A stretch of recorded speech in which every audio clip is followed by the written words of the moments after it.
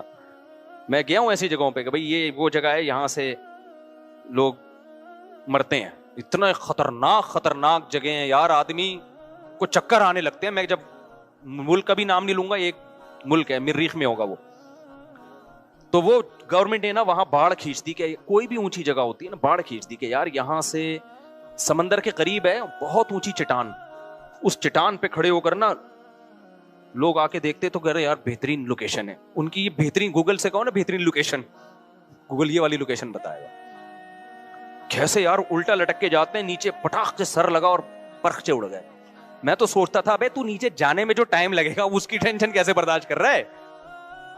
یعنی خودکشی کرنے والا تو یہ سوچتا ہے نا کہ یار ٹھاس سے مر کے ختم ہو جاؤں گا. ابے تو یہ جو نیچے جائے گا جب تو یہ بھی تو اچھا خاصا فاصلہ ہے. پھر گورنمنٹ نے باڑ لگائی, لوگ اس باڑ کو کراس کر کے آ رہے ہیں, پھر باڑ اور اونچی کر دی. عجیب حساب ہے یار. اور کمال کی بات ہے یار, جس ملک میں جتنی کم ٹینشن ہے خودکشیاں اس میں اتنی ہی زیادہ. پھر میں بتاؤں, نام نہیں لے سکتا میں, جس ملک میں جس کے آپ خواب دیکھتے ہو نا یار, ہمیں وہ جگہ چاہیے. اور یاد رکھو کل تم نے بوڑھا ہونا ہے کہ نہیں ہونا, مجھے بتاؤ. گورے کی جوانی کی عیاشی, جو عیاش ہے بھی نا ان کے بڈھوں کو دیکھا کرو جا کے.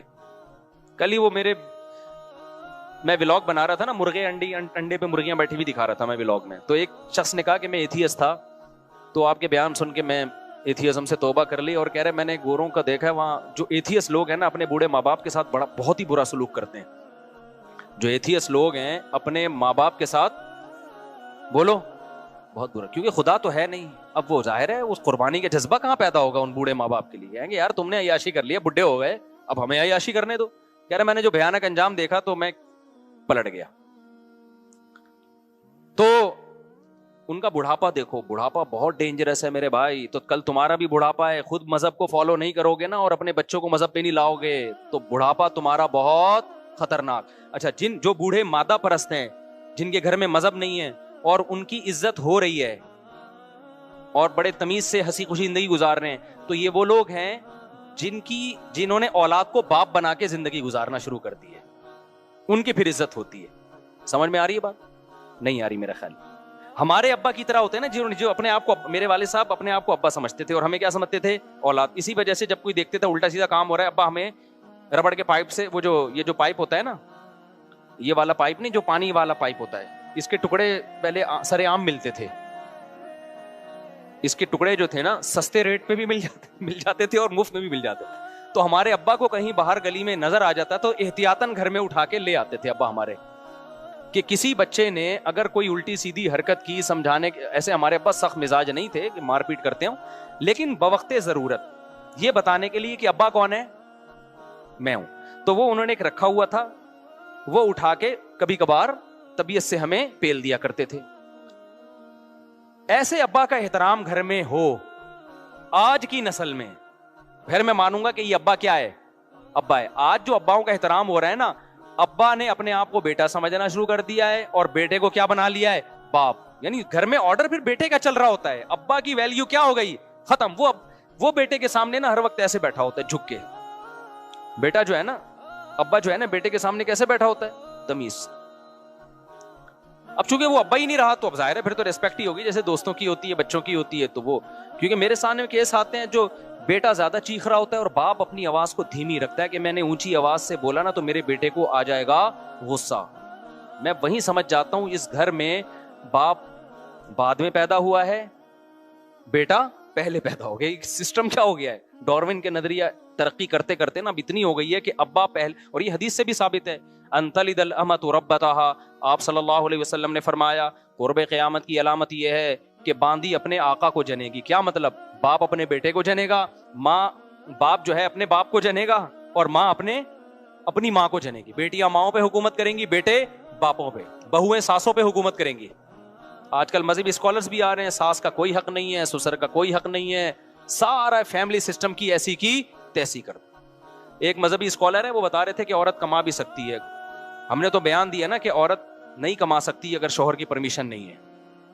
کیونکہ اس کا نان نفقہ جو شوہر کے ذمے ہے وہ اسی لیے ہے کہ بھائی تم گھرداری کرو گی, بچے پیدا بھی کرو گی, ان کو پالو گی بھی, اور گھر کے سارے کام تم سنبھالو گی, اور باہر کے سارے کام کون سنبھالے گا؟ میں. یہ اسلام کی تقسیم ہے. وہ ایک بڑے لبرل قسم کے اسکالر ہیں, انہوں نے بیان دیا کہ نہیں جی, عورت اگر جاب کرنا چاہے تو مرد اس کو نہیں روک سکتا. جب یہ پھینکو ہوتے ہیں نا, شریعت تو ہوتی نہیں, تو ان کو نہیں پتا ہوتا میری بات کا کہ ضمنی نقصانات کیا ہوں گے, اور کوئی پڑھا لکھا بھی بعض دفعہ بیان سن رہا ہوتا ہے, وہ اعتراض. اچھا, انہی اسکالر سے پوچھا گیا عورت کا نان نفقہ کس کے ذمے ہے, تو انہوں نے کہا شوہر کے ذمے. کسی نے کہا حضرت میں نے آپ کا پہلے نیچے کمنٹس میں لکھا ہوا تھا کہ ایک طرف شوہر کے ذمے بھی نان نفقہ ہے اور وہ خود بھی کمائے گی, تو یہ کرے گی کیا بیٹھ کے؟ شوہر کے کس کام کی ہے پھر یہ؟ یعنی جب شوہر پہ ذمہ داریاں ڈالی جا رہی ہیں تو اس کے بدلے میں اس کو بھی تو کچھ بینیفٹس ملے نا میاں کو. اس کو کچھ بھی نہیں, وہ جب گھر پہ آئے گا تو بیگم گئی ہوئی ہیں آفس. وہ نسل اس لیے نہیں بڑھا رہی کہ بھئی میرے اصل میں ایکچولی آفس میں کام اتنا زیادہ ہے, میں بچے نہیں پال سکتی نا, میری کلینک ہے, ایکچولی میں نے پیشنٹس کا علاج کرنا ہے, میرا آپریشن ہے وہاں ایک سیریس, وہ وغیرہ وغیرہ 20 قسم کے مسائل ہو سکتے ہیں. جیسے وہ ایک اسکالر نے فتویٰ دے دیا کہ جی آپ جو ہے نا کورونا کے دنوں میں امامت کر سکتے ہیں آپ ویڈیو کال کے ذریعے بھی. امامت ایک بڑے یعنی مذہبی علماء تو کہہ رہے تھے نا کہ اتحاد مجلس ضروری ہے, ایک ہی مکان ہو جہاں امام اور مقتدی ہوں. انہوں نے کہا نہیں جی, سائنسی ترقی کا دور ہے, آپ امامت کریں اور ویڈیو آن کر دیں تو لوگ گھروں میں جو ہے نا اس ویڈیو کو دیکھ کے کیا کریں گے, امامت کریں گے. تو وہ تو انہوں نے پھینک دی لمبی. لوگ کہہ رہے ہیں یہ ہیں پڑھے لکھے مولوی, اور یہ جو دقیانوس قسم کے مولوی, خلافت عثمانیہ کو برباد کرنے والے بھی یہ دقیانوس مولوی اور وغیرہ وغیرہ نا, یہ سائنس اور ٹیکنالوجی کے ساتھ نہیں چل سکتے, یہ بس چاہتے ہیں اپنی دکانیں. ایسے لوگوں کی کمنٹس. تو کسی پڑھے لکھے نے اس پہ کلپ بنایا, اس نے کہا یار ایک آدمی اسلام آباد میں ہے امام, وہ وہاں نیت مانتا ہے امامت کی, اور لائیو ویڈیو چل رہی ہے, کراچی والے بھی دیکھ رہے ہیں, وہ یہاں نیت باندھ لیتے ہیں.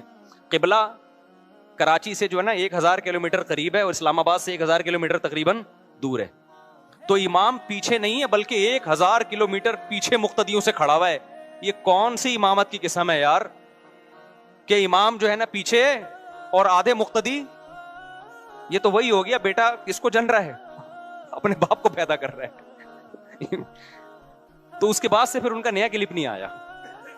میرا خیال ہے ان تک وہ پہنچ گیا, انہوں نے سوچا ہوگا یار میں نے اس دفعہ بہت اتنی کر دی ہے کہ یہ افورڈ کرنا میرے لیے بہت مشکل ہے.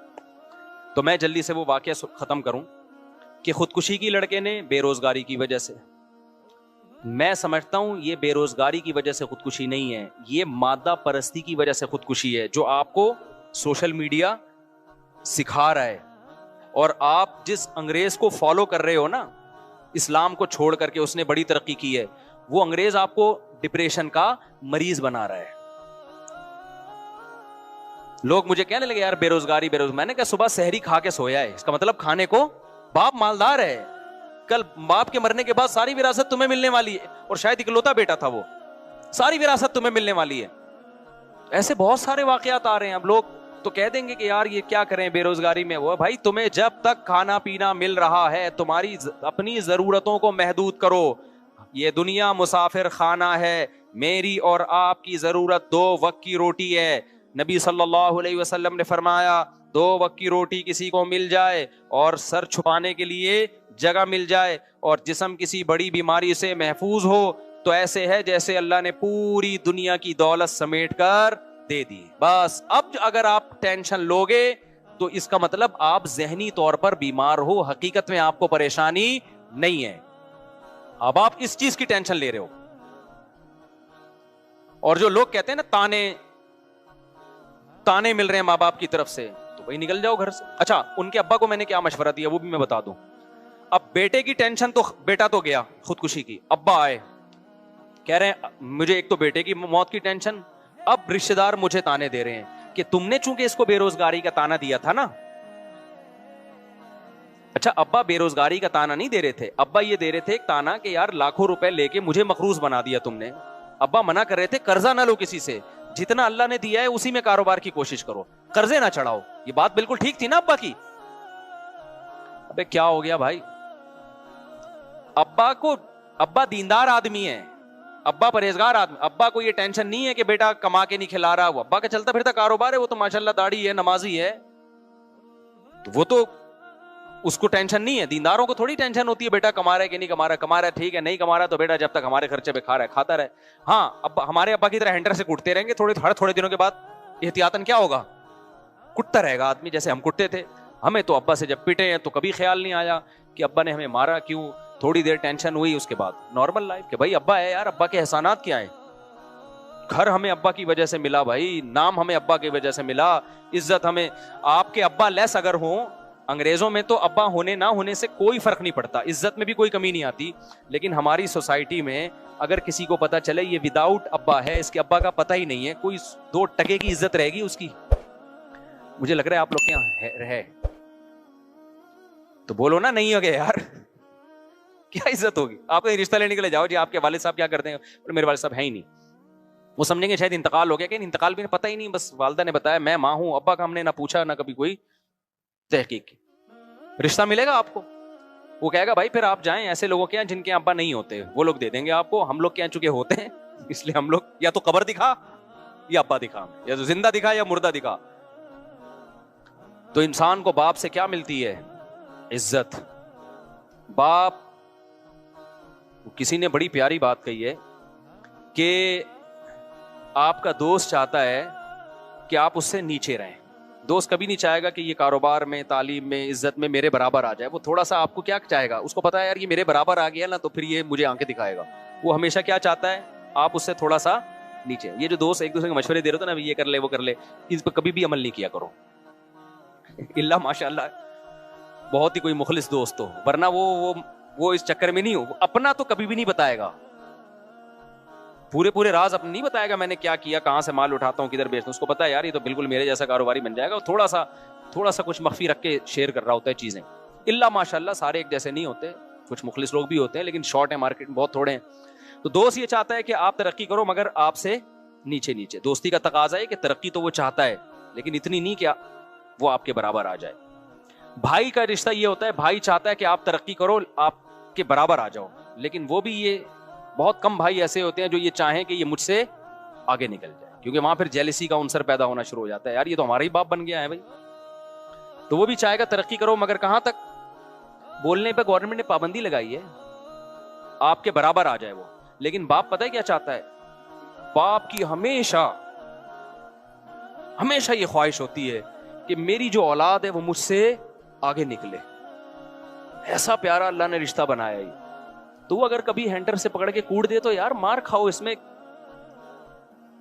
یہ تو فضیلت کی چیز ہے. آنا شروع کر دیں گھر جا کے اپنی اولادوں کو بلا وجہ.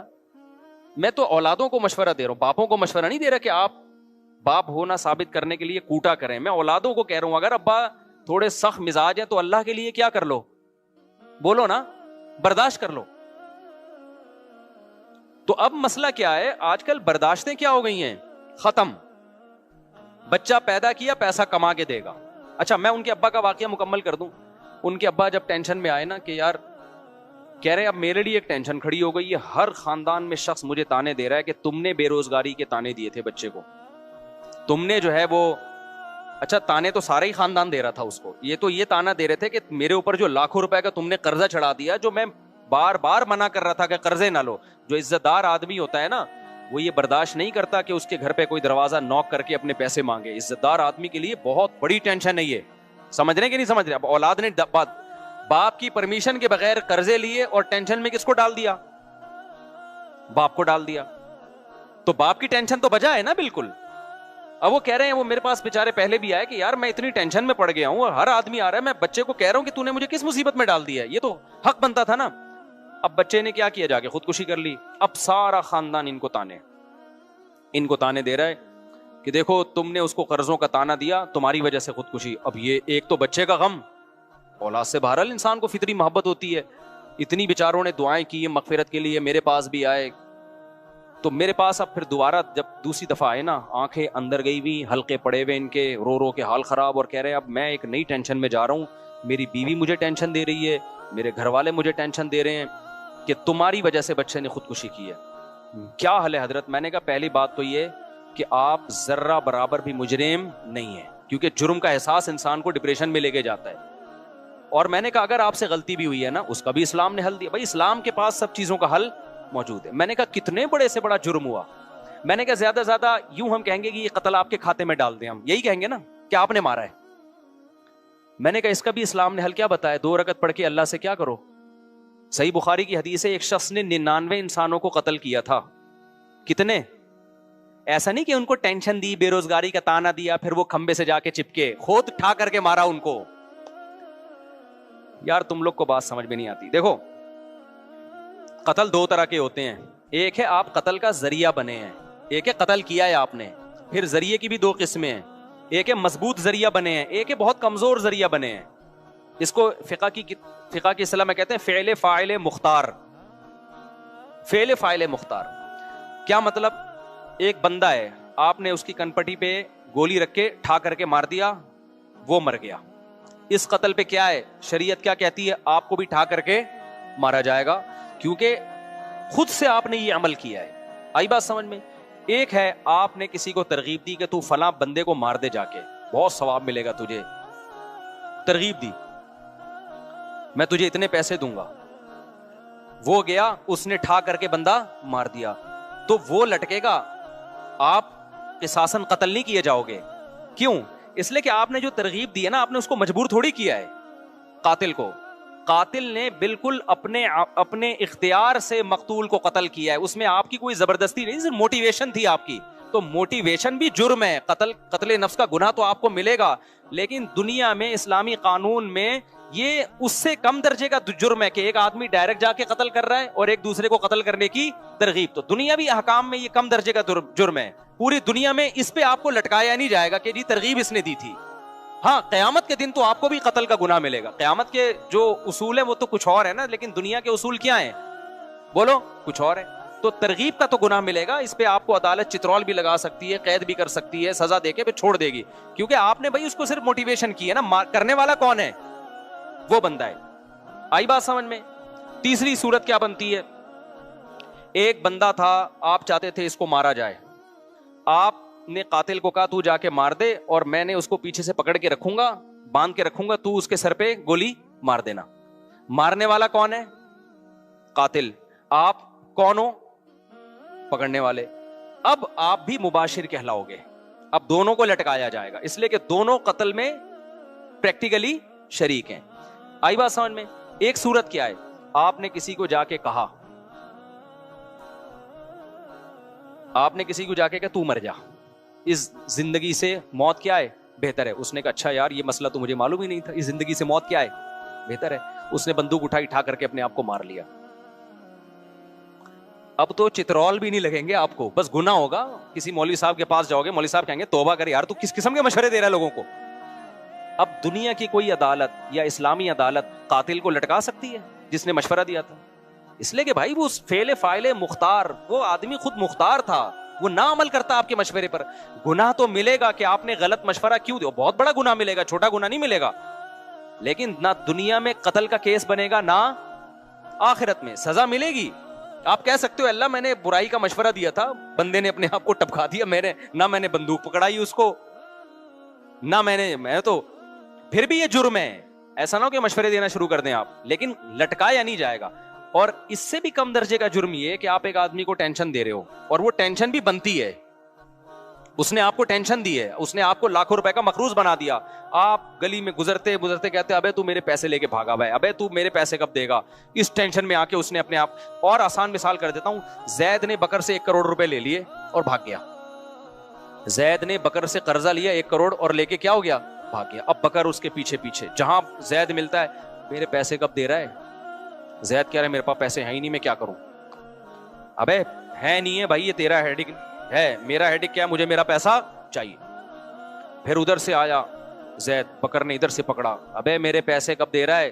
زید نے کہا یار میں غریب آدمی کہاں سے دوں پیسے. ابے بھائی یہ میرا ہیڈک نہیں ہے، قرضہ لینے سے پہلے سوچنا چاہیے تھا نا. فقہا بھی بیان کرتے ہیں کہ جو قرضہ لے کے گیا اور وہ واقعی سچی مچی کا غریب ہو گیا تو عدالت اس کو قید میں تو نہیں ڈالے گی. امام حنیفہ کا یہ موقف ہے. عدالت کیا کرے گی؟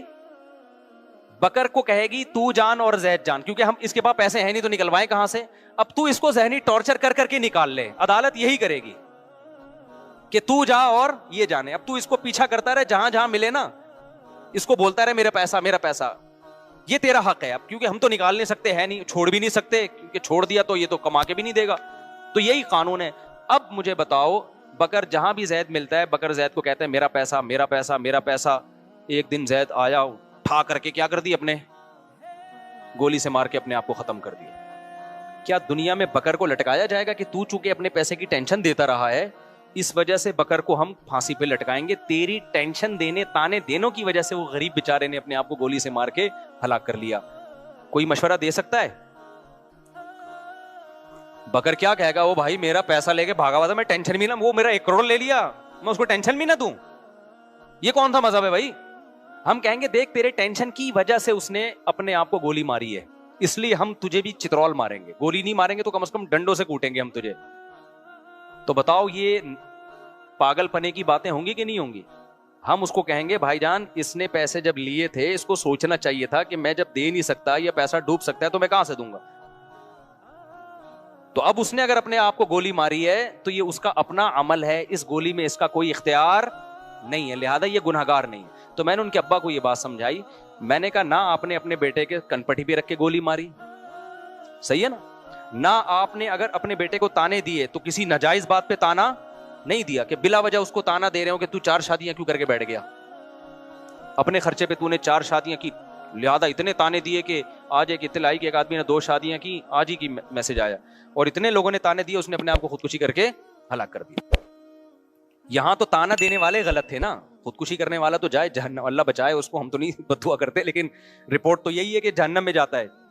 دنیا میں بھی جہنم 2 بیویاں, اور آخرت میں بھی کیا ہے, آخرت بھی جہنم. یار یہ تو قابل ترس آدمی معلوم ہوتا ہے. تو لیکن ایسے موقع پہ تانے دینے والوں نے غلط کیا نا, تو وہاں تو تانا دینے والوں کی برائی کی جائے گی. یار ایک جائز کام پہ تم کیوں تانا دے رہے ہو؟ تو میں نے ان کے ابا کو کہا کہ میں نے کہا دیکھو آپ نے ایک تو ناجائز بات پہ تانا دیا, ناجائز بات پہ تانا نہیں دیا. اس نے آپ کی پرمیشن کے بغیر کروڑوں روپے کا قرضہ اپنے اوپر چڑھا کے آپ کو بھی ٹینشن, کیونکہ قرضے والے نہیں دیکھتے کہ بیٹے نے لیا کہ باپ نے, وہ تو باپ کو بھی پکڑتے ہیں جا کے, اور عزت دار آدمی کے لیے بڑی ٹینشن ہوتی ہے. میں نے کہا پھر بھی اگر آپ سمجھتے ہو کہ آپ سے اس میں زیادتی ہوئی, گناہ ہوا, تو ہر گناہ کا حل کیا ہے؟ بولو نا, توبہ ہے. حدیث میں آتا ہے ایک شخص نے 100 انسانوں کو قتل کیا تو عالم کے پاس آیا, عالم نے کہا کہ من یحول بینہ و بین التوبہ, اس نے کہا کیا میری توبہ قبول ہوگی؟ عالم نے کہا کیوں نہیں قبول ہوگی. اس نے توبہ کی اور اللہ نے اس کو جنت میں بھیج دیا. میں نے کہا یہ وہ 100 وہ تھے جن کو اس شخص نے بلا وجہ قتل کیا ہے صرف پیسوں کی لالچ میں. جب اس کی توبہ قبول ہو رہی ہے یار, تو تم نے تو اپنے بیٹے کو بندوق سے مارا بھی نہیں ہے, پہلی بات. نہ کسی کو کہا کہ جا کے بیٹے کو مارو, یہ اور کم درجے کا جرم. نہ کوئی ایسا کام کیا کہ بچے کو بندوق لا کے پکڑائی ہو کہ تو اپنے آپ کو مار دے, یہ بھی نہیں کیا. پھر ناجائز بات پہ تانا بھی نہیں دیا, جائز بات پہ تانا نہیں دیا کہ اس نے کوئی جائز کام کیا ہو یا اچھا کام کیا ہو, 4 شادیاں کر کے بیٹھا اور آپ نے تانے دے دے کے مار دیا اس کو, ایسا بھی نہیں کیا. ایسے کام پہ تانا دیا جس پہ تانا بنتا بھی ہے, آپ کو مصیبت میں ڈالا اس نے. پھر بھی اگر آپ سمجھتے ہو کہ جرم ہوا ہے, تو میرے بھائی 100 انسانوں کو اپنے ہاتھ سے قتل کرنے والے کی توبہ جب 2 رکعت پڑھ کے قبول ہو سکتی ہے تو آپ کی کیوں نہیں ہو سکتی؟ تو میں نے کہا 2 رکعت پڑھ کے اللہ سے ایک دفعہ گڑ گڑا کے معافی مانگ لو, اے اللہ اگر اس میں مجھ سے زیادتی ہوئی ہے تو مجھے معاف کر دے, اور اس کی اور کوئی کفارہ نہیں ہے. اس کا قتل کا تو کفارہ ہے نا, قصاصاً اپنے آپ کو پیش کرو, اس کا کوئی کفارہ نہیں ہے. تو میں نے کہا پھر یہ تسلی رکھ لو کہ اب آپ کا جرم کیا ہو گیا ہے, معاف. بھائی سمجھ رہے ہو کہ نہیں سمجھ رہے؟ یہ اسلام کی گائیڈنس ہے جو گورے کے پاس نہیں ہے, مادہ پرستوں کے پاس نہیں ہے. میں نے کہا اس 2 رکعت پڑھ کے آپ ایک دفعہ تسلی سے توبہ کر لو گے نا, اس کے بعد بھی اگر آپ ڈپریشن میں جاتے ہو کہ یار پتہ نہیں میں نے جرم تو نہیں کیا, اس کا مطلب اب آپ مجرم ہو. اب آپ کیا کر رہے ہو؟ مجرم ہو. خوب سمجھو اس بات کو. علماء کہتے ہیں انسان سے کوئی گناہ ہو جائے, گڑ گڑا کے ایک دفعہ توبہ کر لے, پھر بھی اگر وہ اس گناہ کی ٹینشن لیتا ہے نا, اس کا مطلب اس میں تکبر ہے. یہ اپنے گناہ کو اللہ کی رحمت سے بڑا سمجھتا ہے, یہ سمجھتا ہے اللہ معافی نہیں کر سکتا, یہ جرم ہے. پھر معافی مانگو ایک دفعہ گڑ گڑا کے, اس کے بعد اس جرم کو ہمیشہ کے لیے بھول جاؤ, اور یہ تسلی رکھ لو کہ گناہ پہ سزا دینے والا کون ہے؟ اللہ. اور معاف کرنے والا بھی کون ہے؟ اللہ ہے. پھر بھول جاؤ. پھر اس کو بار بار سوچنا نقصان دہ ہے. تم خدا سے آگے نکل رہے ہو. اس کا مطلب مجھے ایک واقعہ یاد آتا ہے نا موسیٰ علیہ السلام کے دور کا. یہ واقعہ پتہ نہیں مستند ہے یا نہیں ہے. ہمارے ٹیچر نے اسکول میں ہمیں یہ واقعہ بتایا تھا. مجھے نہیں پتا یہ مستند واقعہ ہے یا نہیں ہے, لیکن بعض واقعے اتنے مستند نہیں ہوتے, لیکن اس سے جو سبق ملتا ہے وہ شریعت کے بالکل مطابق ہوتا ہے. یعنی شریعت یہی چاہتی ہے. تو کہتے ہیں کہ موسیٰ علیہ السلام کے دور میں نا ایک عورت سے زنا ہو گیا. اس نے آ کے موسیٰ علیہ السلام سے پوچھا کہ مجھ سے ایک بہت بڑا جرم ہو گیا ہے, آپ اللہ سے پوچھیں کہ اگر میں توبہ کروں تو کیا وہ جرم معاف ہو جائے گا. موسیٰ علیہ السلام نے اللہ میاں سے جا کے پوچھا. اللہ میاں نے کہہ دیا ہاں بھائی, اس سے کہو کہ اللہ کے سامنے گڑ گڑا کے توبہ کر لے, معاف ہو جائے گا. پھر اس عورت نے کہا کہ اصل میں مسئلہ یہ ہے کہ بہت بڑا جرم ہے, ہلکا نہیں ہے. اتنا بڑا جرم سمجھ میں نہیں آ رہا کہ 2 رکعت پڑھ کے گڑ گڑا کے معافی مانگ کے 1 دفعہ میں معاف ہو جائے گا. یہ کچھ سمجھ سے کیا ہے, بالا تر ہے. آپ ذرا دوبارہ پوچھیں کہ چھوٹا نہیں ہے, بہت بڑا جرم ہے, بہت بڑا جرم.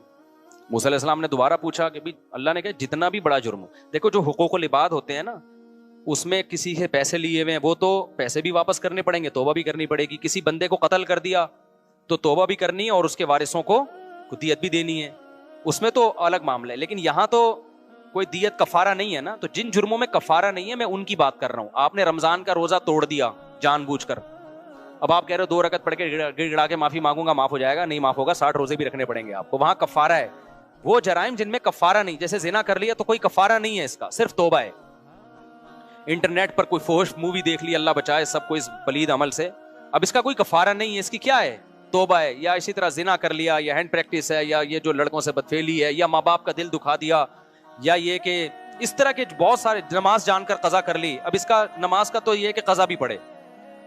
تو میں ان جرموں کی بات کر رہا ہوں جن میں شریعت کی طرف سے کفارہ نہیں ہے. قسم توڑ دی یہ جرم ہے تو توبہ بھی کرنی پڑے گی اور قسم کا کفارہ بھی دینا پڑے گا. لیکن وہ جرائم جن میں کفارہ نہیں ہے, آپ کہہ سکتے ہیں جس نے 100 انسانوں کو قتل کیا تھا اس نے صرف توبہ کی ہے, تو وجہ اس کی یہ تھی کہ اس نے جو صرف توبہ اس لیے توبہ سے قبول ہو گیا کہ وہ غریب آدمی تھا, اس کے پاس ان لوگوں کی دیت دینے کے 100 آدمیوں کو کہاں سے جا کے دیت دیتا وہ. ہمارے پاس بھی بعض دفعہ کوئی قاتل آتا ہے, کہتے ہیں میں نے قتل کیا لیکن میں بہت رویا ہوں اللہ کے سامنے, اب میں کیا کروں. تو میں کہتا ہوں یار جن کا قتل کیا ہے نا ان کی کوئی دیت باندھ دو کسی طرح, ہدیے کے نام پہ نا کچھ اتنے اماؤنٹ بنتا ہے حسب توفیق, ہر مہینے ہدیے کے نام پہ کسی بھی طریقے سے یہ دینا پڑے گا آپ کو. تو اگر نہیں ہے تو پھر ظاہر ہے جب آ جائیں تو پھر دے دینا.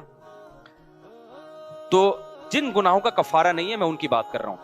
اب کیا ہے کہ وہ موسیٰ علیہ السلام کے پاس گئی, اس نے کہا کہ موسیٰ آپ نے اللہ سے پوچھا گناہ معاف ہو جائے گا. ایکچولی وہ چھوٹا گناہ اس زمانے کا ایکچولی جو بھی بندہ ہو گیا اس عبرانی زبان میں, آپ کہیں گے انگلش تو آتی نہیں تھی نا اس کو. تو موسیٰ علیہ السلام نے پھر اللہ سے پوچھا. اللہ میاں نے کہا جتنا بھی بڑا ہو, میری ظاہر ہے میری رحمت سے بڑا تھوڑی ہے, معاف کر دوں گا اگر آئندہ کے لیے ارادہ کرے کہ نہیں کرے گی وہ یہ گناہ. پھر وہ آئے 3-4 دفعہ جب ہو گیا نا, پھر اس عورت نے کہا بھائی میں نے زنا کیا ہے, اتنا بڑا گناہ کیسے معاف ہو جائے گا. تو موسیٰ علیہ السلام نے اللہ سے جا کے پوچھا, اللہ نے کہا اب نہیں ہوگا اب معاف نہیں ہوگا. اس لیے کہ جو جس کو خود میری رحمت پہ یقین نہیں ہے, موسیٰ کلیم اللہ بار بار بتا رہے ہیں کہ جتنا بڑا جرم بھی ہو اللہ معاف کر دیتا ہے, تو جس کو خود میری معافی پہ اشکال ہو رہا ہے کہ یہ تو نہیں ہونا چاہیے معاف, بھائی یہ تو غلط کر رہا ہے اللہ تعالیٰ. یعنی اس کا مطلب تو یہی ہوا نا کہ اللہ کو ہم سے پوچھ کے قوانین بنانے چاہیے کہ کوئی قابل معافی ہے اور پوری جائیدادیں ہڑپ کر گیا تو یہ تو معاف نہیں ہونا چاہیے, یہ تو سزا ملنی چاہیے. بندہ مار دیا, یہ کر دیا, وہ کر دیا, تو زنا کر لیا, یہ تو نہیں ہونا چاہیے بھائی معاف. تو کہتے ہیں موسیٰ علیہ السلام کو اللہ نے کہا کہ اس سے بولو اب معاف نہیں ہوگا. کیوں بھائی, تجھے ایک دفعہ بتا دیا, تو اللہ سے آگے کیوں نکل رہے ہو. تو خوب سمجھ لو, میں نے ان کے باپ سے یہ کہا کہ اگر آپ سے جرم بھی ہوا ہے نا, آپ نے تانوں میں زیادتی کر لی تھی, تو آپ توبہ کریں اللہ تعالیٰ سے, اور یہ یقین رکھیں کہ توبہ کرنے سے ہر جرم کیا ہو جاتا ہے, معاف. اس کے بعد بھی آپ کو ٹینشن ہو رہی ہے, پتہ نہیں میرا آخرت میں کیا بنے گا, پتہ نہیں میں مجرم ہوں. تو میں نے کہا پھر واقعی آپ مجرم ہو, پھر کیا ہو, پھر یہ ٹینشن آپ کی بنائی ہوئی. ایک دفعہ گڑ گڑا کے توبہ کرو اور اس کو ہمیشہ کے لیے بھول جاؤ, اور تقدیر پر عقیدہ رکھو کہ یہی موت کا وقت تھا, اسی دن مرنا تھا, بس جو ہونا تھا کیا ہو گیا, ہو گیا. دیٹس آل, آگے زندگی گزارو. کہہ رہے ہیں ٹھیک ہے میں یہ کام کر لوں گا, اللہ کی طرف سے تو مجھے تسلی ہو جائے گی, پبلک کا کیا کروں میں, بیگم تو تانے دے گی نا, دے رہی ہے, تو نے میرا گھر میں مسلسل چک چک ہے. میں نے کہا اس کا ایک بہترین حل, بہترین, اسی وقت میرے ذہن میں آیا, میں نے پارسل کر دیا. میں نے کہا بہترین حل, میں نے کہا دیکھو بیگم سے کہو اور اپنے رشتہ داروں سے کہو, دیکھو میں نے بیٹے کو تانے دیے اور آپ کا خیال ہے غلط تانے دیے, نہیں دینے چاہیے تھے, تو لیکن اس تانوں کے نتیجے میں بیٹے نے کیا کیا؟ خودکشی کر لی. میں تانے نہ دیتا تو خودکشی نہ کرتا. اب آپ مجھے تانے دے رہے ہو, صحیح ہے نا؟ تو ایسا ہے کہ میں بھی ٹینشن میں ہوں, جو ٹینشن میں بیٹا تھا, تو اب مجھے ڈبل ٹینشن ہے, ایک تانے کی ٹینشن اور ایک بیٹے کی دنیا سے جانے کی ٹینشن. بیٹے کو ایک ٹینشن تھی خالی تانے کی, یہ ٹینشن نہیں تھی کہ اس کی وجہ سے کوئی دنیا سے چلا گیا. مجھے کتنی ٹینشن ہے, ایک تو بیٹے کے جانے کا غم اور ایک یہ غم کہ آپ مجھے اس کے تانے دے رہے ہو, تو میری خودکشی اس سے زیادہ بنتی ہے, میرا رائٹ ہے. میں نے کہا پہلے عزم کرو, خودکشی کرنی نہیں ہے, ایسا نہ ہو کہ لٹک جائے کل پھر میں ٹینشن میں چلا جاؤں کہ یار میری وجہ سے گیا. میں نے کہا یہ تو سوال ہی پیدا نہیں ہوتا, خودکشی تو ہے ہی نہیں. لیکن ان کو بتانے کے لیے کہ جب دو تانے, اس کو ایک قسم کا تانا ملا, ٹینشن ہوئی تو اس نے خودکشی کی. اب ایک ٹینشن مجھے بیٹے کے جانے کی اور ایک آپ کے کہ تیری وجہ سے گیا ہے. تو ایسا ہے کہ ٹینشن کی وجہ سے بندہ خودکشی کرتا ہے نا, تو ٹینشن کی وجہ سے پھر میرا بھی حق بنتا ہے. تو ایسا ہے کہ کل صبح میں جا رہا ہوں اور گھر والے پوچھیں گے واپس کب آئیں گے, تو بولے اب میں اخبار میں ہو سکتا ہے اب میں کس میں آؤں, اخبار میں آؤں. کراچی میں ایسا ہوتا ہے, بندہ صبح جاتا ہے بائک پہ, آتا کس میں, اخبار میں. اخبار میں آتا ہے کہ ایک صاحب صبح 8 بجے گھر سے نکلے تھے اور اب فلاں جگہ اللہ بچائے ان کی لاش ملی. تو میں نے کہا ان کو آپ کہہ دو کہ جو تمہارے خیال میں نے بیٹے کے ساتھ کیا وہ تم میرے ساتھ کر رہے ہو, تو پھر میرا بھی حق بنتا ہے کہ میں بھی کسی کھمبے سے جا کے چپک جاؤں. میں نے کہا یہ کہو اور صبح گھر سے نکل جاؤ. میں نے کہا بیٹے کے جانے سے تو معاشی لحاظ سے کوئی نقصان نہیں ہوا, بلکہ بیچارہ وہ تو کما ہی نہیں رہا تھا. آپ کے جانے سے پورے گھر کی کیا ہو جائے گی, ایسی کی تیسی, وہ کمانے والا ہی ہے. گھر والے کتنا ظلم کرتے ہیں یار, ایک آدمی کے ٹکڑوں پہ تم پلتے ہو, وہ گیس بجلی کا بل وہ دے رہا ہے, گھر بنا کے اس نے دیا, اس کو سکون تو دو نا تم. وہ 4 دن کے لیے تمہیں گھر سے چھوڑ کے چلا جائے, تم روڈ پہ آ جاؤ گے, تم سارے خودکشیاں کرو گے.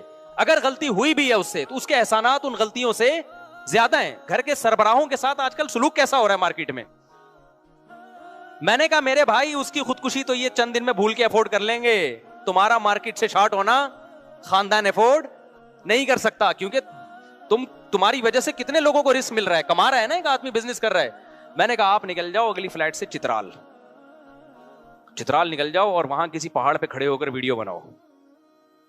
پھر مرنا نہیں, کہیں ایسا نہ ہو, مجھے بار بار اپنے بارے میں ڈرتا کہ یار یہ میرے کھاتے میں نہ آئے. ویڈیو بناؤ کہ بیگم میں نے اپنے بیٹے کو تانے دیے, وہ لٹک گیا, اب مجھے بھی تانے مل رہے ہیں, یہ کھائی اور یہ میں. اس کے بعد فون 1 گھنٹے کے لیے بند کر دو. تو میں نے کہا انشاءاللہ تھوڑی سی بھی غیرت ہوئی. ان کی بیگم تو ماشاءاللہ دیندار ہیں, نیک ہیں, وہ تو وقتی طور پر انسان کو ٹینشن ہوتی ہے تو وہ کرتا ہے, تو حل بھی تو اس کا ہمیں بتانا ہی پڑتا ہے نا. میں نے کہا انشاءاللہ فون آ جائے گا بھائی, 2 وقت سے گھر میں روٹی کا انتظام نہیں ہو رہا, مسائل کھڑے ہو رہے ہیں, ایک تو گیا دوسرا بھی جائے گا, ہم تو بالکل ہی لیس ہی ہو جائیں گے ہر چیز سے. تو کائنڈلی آپ تشریف لے آئیں. اور پھر بیگم کہے گی کسی نے میرے میاں کو تانا دیا نا, اس کی ایسی کی تیسی. تو اللہ کا شکر ہے وہ گئے ہیں, اس کے بعد سے اب تک ان کا کوئی نہ میسج آیا, یا تو اللہ نے کر چترال سے گر چکے ہوں گے یا سکون میں آ گئے ہوں گے.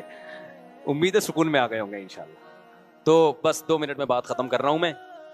عشاء کے بعد انشاءاللہ تھوڑی دیر مسائل کا 10-15 منٹ سیشن ہوگا, جو بیٹھنا چاہے بیٹھ سکتا ہے, جانا چاہے جا سکتے ہیں. تو میں آپ کو بتا رہا تھا میرے بھائی, ہر مسئلے کا حل کس کے پاس ہے, اسلام کے پاس ہے. ان لوگوں کے پاس, مادہ پرستوں کے پاس مسائل کا حل نہیں ہے, ان کے پاس مسائل بڑھانے کے طریقے بہت ہیں کہ جس سے سوسائٹی میں اور زیادہ مسائل بڑھ جائیں. تو یہ مسائل ختم نہیں ہو رہے. دنیا کو مسافر خانہ سمجھو بھائی, 2 وقت کی روٹی مل گئی ٹھیک ہے, نہیں ملی تو کیا ہے, محبت تھوڑی کرنی ہے, پیسہ کماؤ, اللہ نے تھوڑی منع کیا. صحابہ میں کتنے کروڑ پتی ارب پتی لوگ تھے, پیسہ نہیں ہے تو بھائی ہماری ضرورت کیا ہے یار, قبر میں ہم سب کے پاؤں لٹکے ہوئے ہیں, تھوڑے دن رہ گئے, آگے مرنا ہے, ختم. تو کیا ٹینشن لینی ان چیزوں کی. تو کوئی بے روزگار ہے, کوئی بڑی ٹینشن نہیں ہے. وہ جو ہمارا بہنوئی ہے نا, اور جو ہمارے بھانجوں کے ساتھ اس نے کیا, اس کا واقعہ یاد رکھو. بیٹا فیل ہو گیا, باپ نے کہا کوئی مسئلہ نہیں ہے, آخرت میں فیل نہیں ہونا چاہیے, دنیا میں چلتا ہے یار, کبھی کوئی فیل ہو جاتا ہے, کبھی کیا ہو جاتا ہے, پاس ہو جاتا ہے. چلو لائف کو کیا کرو, انجوائے کرو. اور اس سے جب بچے کو خوشی ملتی ہے نا تو اور پڑھتا ہے وہ. یہ پڑھائی ایسی نہیں ہے جو گن پوائنٹ پہ پڑھائی جا سکتی. ہمارے ابا نے جو ہمیں پیٹا ہے نا, وہ اس پہ کبھی نہیں پیٹا کہ امتحان میں نمبر کم کیوں آ گئے, اللہ کا بڑا. ہمارے ابا ہمیشہ اس پہ کوٹتے تھے, غلط لڑکوں میں تو نہیں بیٹھ رہا, غلط لڑکوں میں, چرسیوں ہیروئن جو ماحول خراب کر دیتا ہے. مجھے یاد ہے, بس ایک پٹنے کا واقعہ سنا کے اپنے بیان کو ختم کرتا ہوں. اب تو ہمیں یہ واقعہ سنانے میں بڑا مزہ آتا ہے. میں ایک دفعہ کیا ہوا, ہمارے ابا جب بھی گھر میں آتے گھر سے غائب ہوتا. میں والدہ سے پوچھتے کہاں گیا, وہ لڑکے وڑکے ہیں ادھر اوباش قسم کے, ان کے ساتھ کھیل رہا ہے.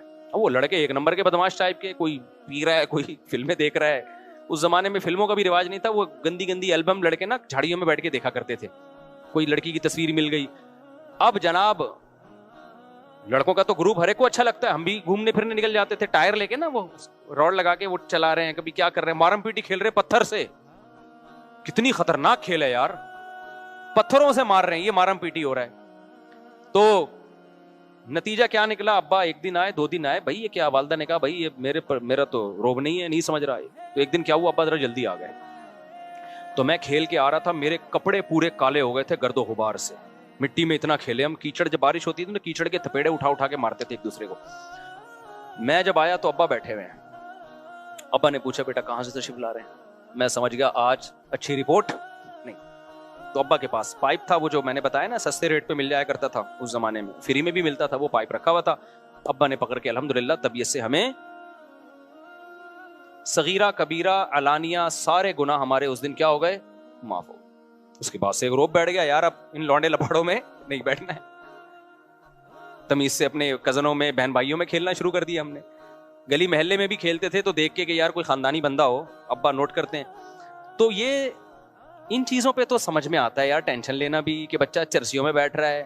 بھائی بچے کے نمبر کم آ رہے ہیں, کچھ نہیں ہوتا یار, اللہ نے سب کو سائنسدان بننے کے لیے پیدا نہیں کیا. بچہ کما نہیں پا رہا, کوئی مسئلہ نہیں ہے یار, سارے کمائے, کو غریب بھی تو دنیا میں ہوں گے نا, ورنہ مالدار گالیاں کس کو دے گا؟ اگر سارے غریب دنیا سے ختم ہو جائیں تو مالدار کو تکبر کا بھی تو اللہ جہنم میں ڈالے گا نا. تو سارے غریب ختم ہو جائیں تو مالدار کس پہ تکبر کرے گا؟ اور پھر اللہ مالداروں کو کہاں تانا قیامت میں ان کو آگ میں ڈالے گا کہ تم نے غریبوں کو نیچا کیوں سمجھا. تو غریب بھی ہول سیل کے حساب سے رہیں گے.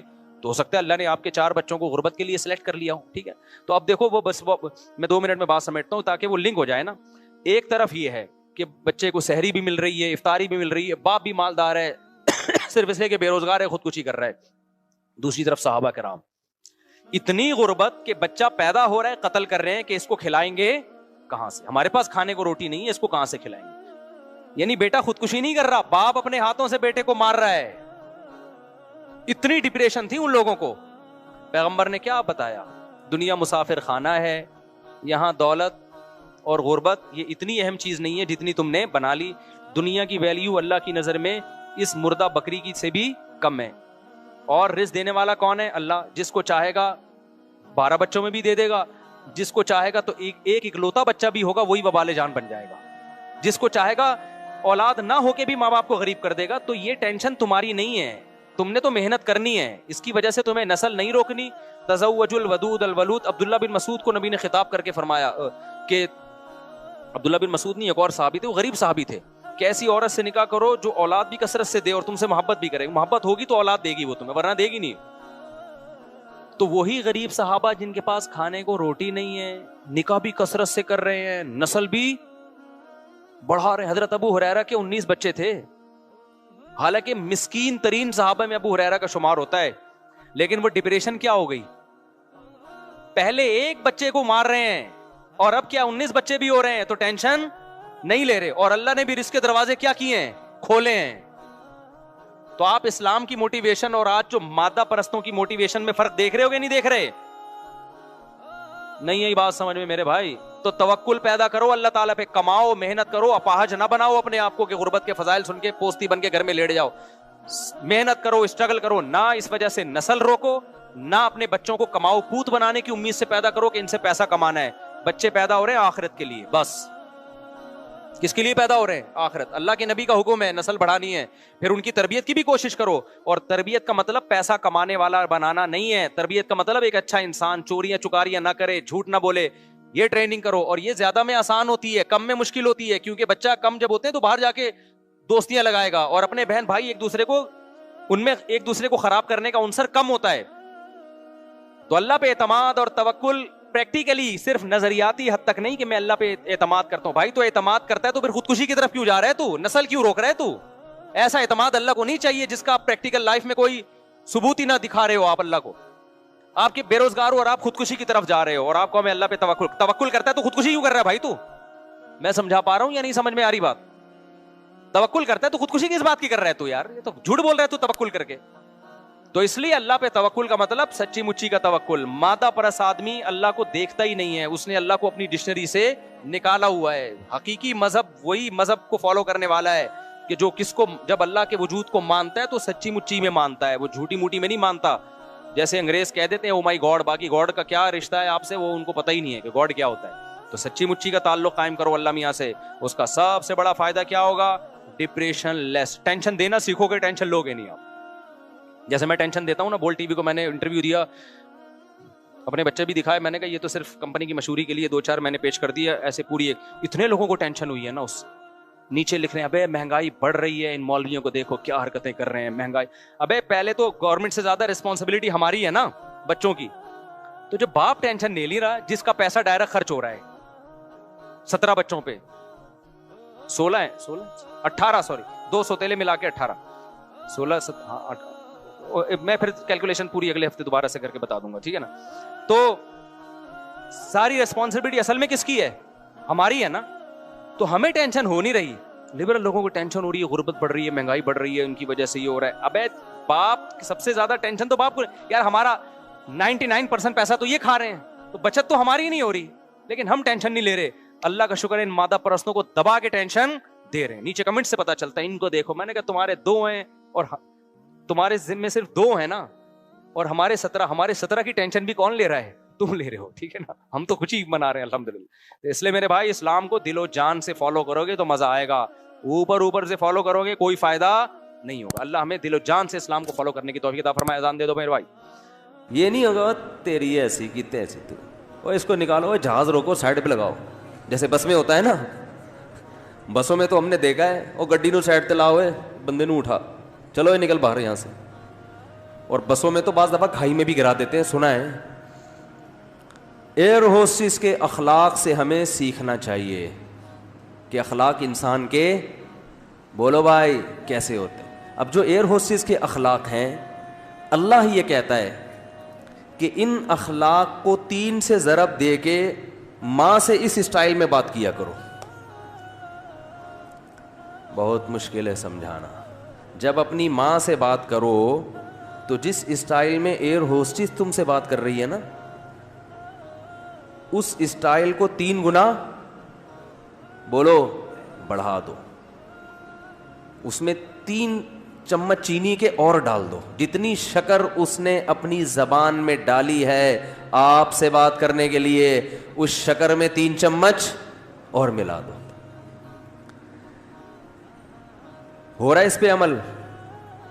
بولو نا بھائی. رسول اللہ صلی اللہ علیہ وسلم سے صحابی نے پوچھا, یا رسول اللہ من احق الناس بحسن خلقی. تو یہاں بھی دیکھو حسن کا لفظ ہے, احسان سے نکلا ہے یہ, بلکہ احسان حسن سے نکلا ہے. تو صحابی یہاں یہ نہیں پوچھ رہے کہ یا رسول اللہ میرے اچھے اخلاق کا سب سے زیادہ مستحق کون ہے, یہ سوال نہیں ہے. یا میں کس سے ٹھیک طریقے سے بات کروں, ٹھیک کا لفظ بھی نہیں ہے, گڈ کا لفظ بھی نہیں ہے. یار ایک مجھے بات بتاؤ, ایک کوئی مفتی صاحب کے پاس آئے, مسئلہ پوچھے, مفتی صاحب میں نے سنا ہے کہ اللہ نے حکم دیا کہ لوگوں سے صحیح بات کیا کرو, بدتمیزی سے پیش نہیں آیا کرو, تو میں ٹھیک طریقے سے بات کس سے کیا کروں, سب سے پہلے کس سے؟ تو ہم بتا دیں گے بھائی سب سے پہلے ماں ہے, پھر باپ ہے, پھر باقی لوگ ہیں, یہی بتائیں گے نا. ہمارا اسٹائل کیا ہوگا؟ یہ ہوگا. لیکن صحابی نے یہ سوال نہیں پوچھا کہ میں ٹھیک طریقے سے کس سے بات کیا کروں, سب سے پہلے اس کا مستحق کون ہے.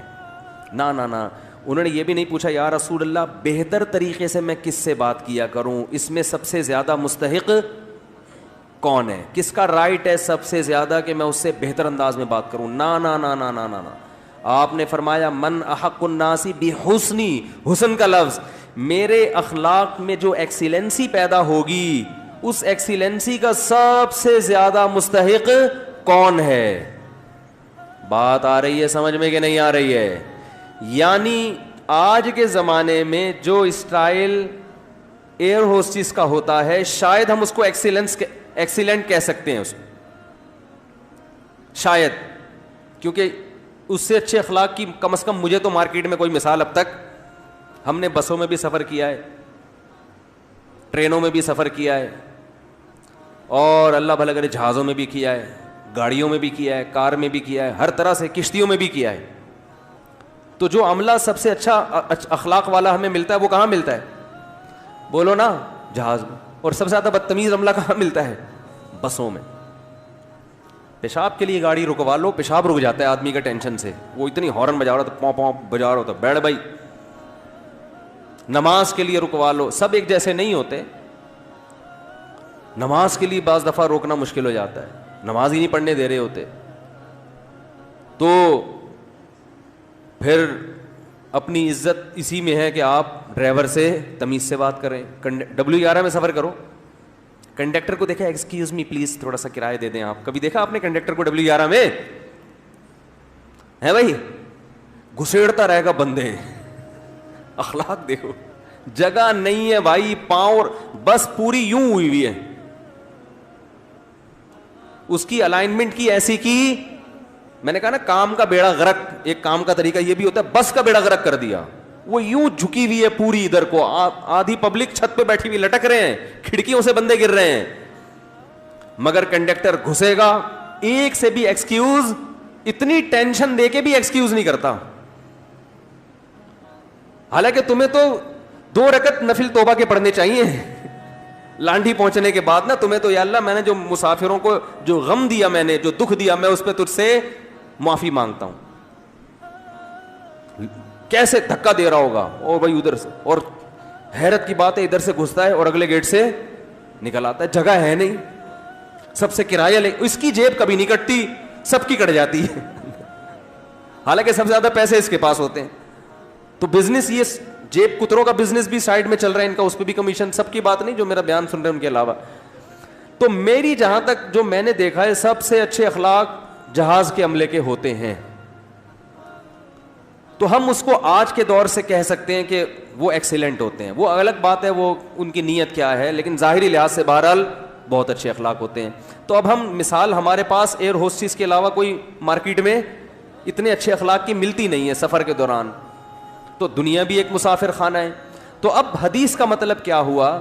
صحابی نے پوچھا, یا رسول اللہ, میں اپنے اخلاق میں جو ایکسیلنسی پیدا کروں تو اس ایکسیلنسی کا سب سے زیادہ مستحق کون ہے؟ یعنی سب سے زیادہ میٹھے انداز سے بات میں کس سے کروں؟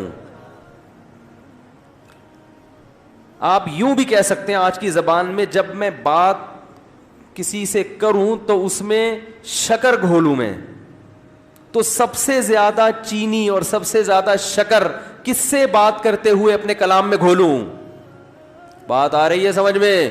آپ صلی اللہ علیہ وسلم نے فرمایا, امک, پوری کائنات میں سب سے میٹھے انداز سے اگر تم نے بات کرنی ہے تو سب سے زیادہ رائٹ یہ کس کا ہے؟ تمہاری, بولو نا, ماں کا.